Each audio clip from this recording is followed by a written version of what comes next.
Bale,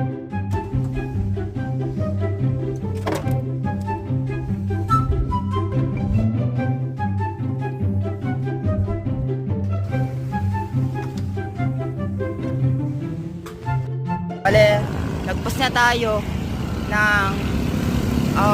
nasa labas na tayo ng Marcos Highway. Ngayon naman, sumulong pa lang. Sumulong. And ngayon, nasa Marcos na tayo. Dito.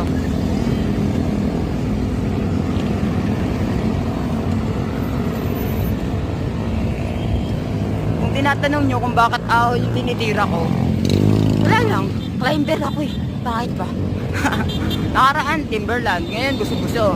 Ba't puro ahon? Boss, puro ahon. Ganito kasi yan. Climber ako. Kaya gusto ko ng ahon. And ngayon, padiretso na tayo ng buso-buso. Nasa Padilla na to.